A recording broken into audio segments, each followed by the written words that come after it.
At just 20 years old, Mica Galvao is already one of the most exciting Jiu-Jitsu players out there right now, and he's going up against Kody Steele, who is a fan favorite, but he is a heavy underdog in this match. After a light feeling out process in the first minute of the match, Kody does get inside position. This usually means that he has the advantage and has more options, but Mica is crafty in nearly every position. Mica is able to execute a beautiful foot sweep, jumps on a guillotine, and then follows Kody when he tries to defend and ends up in top position. The foot sweep starts when Mica shifts his hands down on the outside of Kody's triceps. He waits for Kody's right foot to step down, and before Kody is able to lift his left foot, Mica is already reaching with his right foot to anticipate where it's going to be to trip Kody.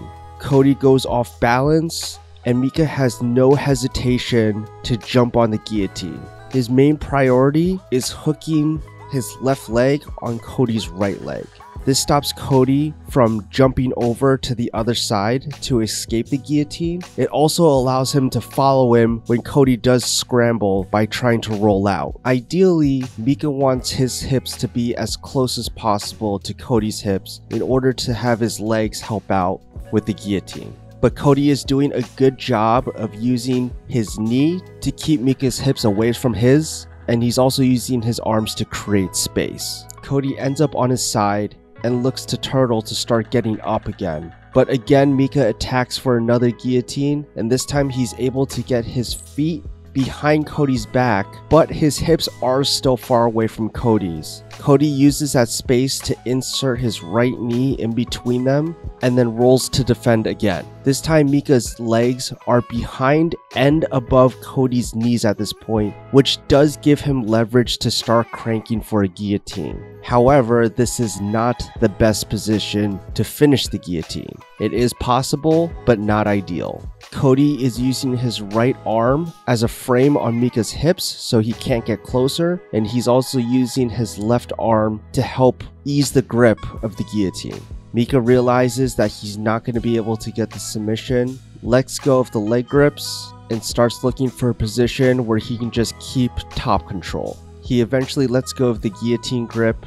While Kody is framing away, he does turn his back a little bit towards Mica, and Mica tries to use that to spin around to Kody's back, but Kody does a great job of rolling forward, creating a scramble, and getting back to a neutral position. This time Kody goes for a takedown by shooting for the legs, and Mica is quick to defend and also jumps on another guillotine. This time Mica lands too high on the guillotine, and that gives Kody a chance to again insert his knee in between their hips. But as soon as Kody goes for that turtle position again, Mica attacks for the fourth time another guillotine. But this entire time, Kody has been very disciplined about keeping his frames with that knee of his and also his forearm as well. And he's able to free his head, but he does have to accept bottom position. Mica starts putting pressure on Kody and ends up in a position that might look like it would lead to a body lock pass. Kody recognizes the danger and wants to put some space between them, so he uses a crossface and extends his legs out to create some space between himself and Mica. Because he wants to get up from bottom position, he's using his right hook to push away, and then he's using his left leg to create space in between them. But Mica does a very clever move during this transition, and he's able to bring his head behind Kody's tricep. And when he's able to switch his hips from facing the left side to the right side, that's when he can start attacking Kody's back. Kody does look like he's going to end up in top position from here, but as soon as he takes his arm out from Mica's right leg, Mica starts inserting that hook in to start attacking the back. Kody realizes this is still a dangerous position and uses both of his arms to push Mica's knee away, and then he puts his butt to the mat so Mica can't attack with that hook again. Mica adjusts his grip on the upper body to be in position to grab for a crucifix. Now there's a few ways to get out of the crucifix. One of the ways is that if your fingers are pointing downwards, you want to push your body up and bring your back to the mat. Facing my fingers up like this, like I'm a champ, I go like this way, okay? But if my fingers are facing down, my hands are facing down, I gotta go this way, okay? Because now look, I'm with my back on the floor, that's what I want. And now there's two things for me to do here. I can face to this side, okay? And link my arm out, or I can face to this side and leave my arm out. It really depends what I want to do. So since Kody's fingers are pointing downwards, he does try to push himself up, bring his back to the mat. When he fails the first time and settles down, Mica tries to bring his left leg over Kody's head. He might have been going for a back triangle, an armbar, or Kimura, we're not sure, because he does miss Kody's head, and because he misses it, that gives Kody a little bit of wiggle room to pop his elbow out and start scrambling towards Mica's head. Now we're back in a neutral standing position. Kody is able to pull off a nice foot sweep, but he doesn't really do much with it. The setup for the foot sweep though was very nice by Kody. Even though Mica has the inside position on the collar tie, he is able to shift Mica's weight to his left side, which forces Mica to step with his left foot. And as he's stepping, Kody anticipates where his leg is going to be, and he's able to sweep him off balance. But even when Mica is in a bad position, he makes sure to face Kody, which causes Kody to hesitate, and he isn't able to take advantage of the foot sweep because of it. After a little bit of hand fighting, we see that Kody shoots again, and even though he's not fully committing to these shots, Mica is still taking advantage of these shots. Mica is able to feed Kody's head underneath his left arm into another guillotine attempt, and you know it's serious because Kody goes to the ground trying to shake off Mica. Mica switches from the outside of Kody's left arm and goes for a guillotine grip without the arm in. We did talk about earlier about having the guillotine grip and how you want your legs involved, but if you do have a tight guillotine grip without anything, it is still very possible to choke them. Kody realizes the threat that he's in and ends up going to his side and eventually onto his back. This is the correct response that he needs to do to get out of this choke, but it's not easy, as you can tell. Eventually, Mica does let go of the grip and settles for north-south position. Mica makes the transition from north-south position to side control, and he does this first by bringing his left arm over to the other side, and that is to stop Kody's right arm from having the underhook. And then he transitions his right arm to a crossface. Once he feels comfortable that the underhook is not a threat, he brings his right arm back over, and it looks like for a brief second he's going to threaten the Kimura grip.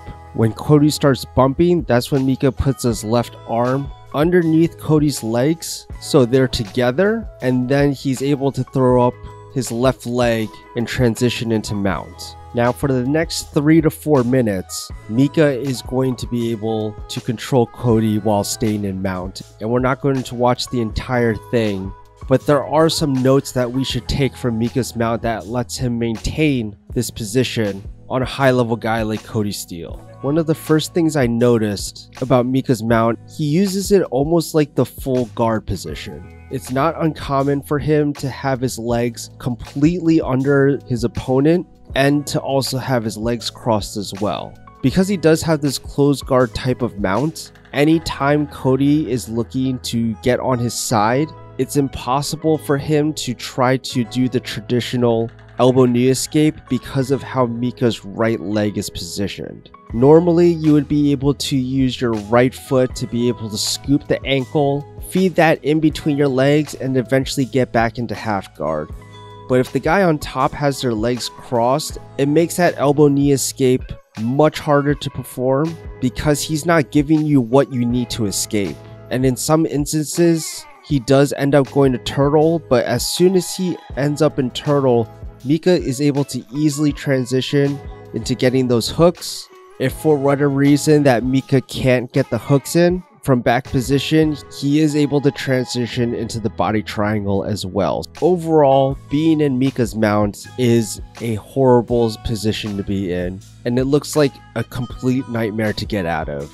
Kody has been patient throughout this entire time. He's fought that delicate balance of not exposing his back and also not giving up submissions from the mount as well. And then finally, he is able to bridge one time, and Mica does make a small error by sliding up too far, which means that he isn't able to insert both hooks or get the body triangle. That is when Kody is able to escape through the back door and get back into a standing position again. So Kody just spent about 4 minutes in Mica's mount and trying to escape. And even though Mica was working, there wasn't any point during that time where he was trying to crank on any sort of submissions. During that entire 4-minute exchange, Mica was probably the one that was more comfortable during that time. We see Kody try to shoot again, and now we're starting to see Kody's fatigue. He does have to rest here for a little bit before he starts working his way back up.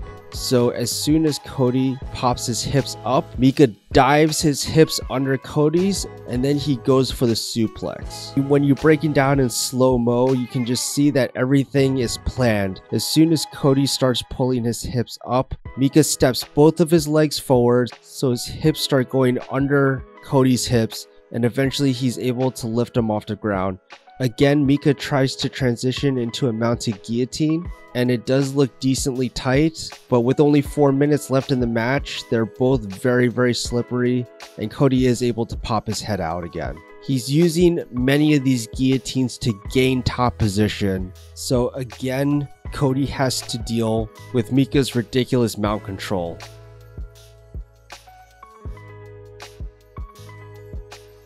So because Kody is feeling the pressure, he tries to bridge one more time, and Mica decides that's a good opportunity to start attacking the back.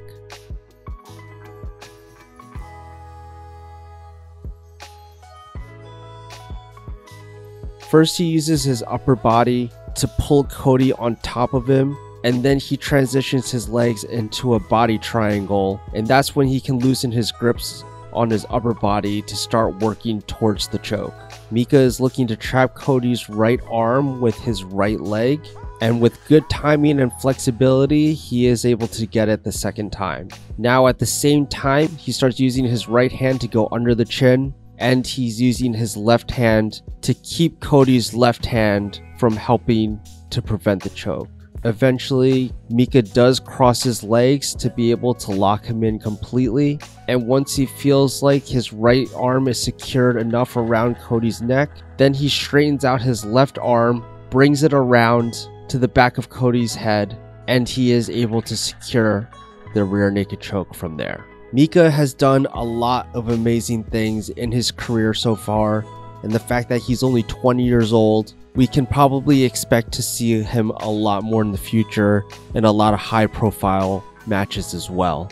So if he keeps this up and he keeps on progressing, we probably haven't even seen the peak of his abilities yet, and that is pretty scary to think about when he's already so good. Thank you guys again for watching. I hope you appreciate the breakdown.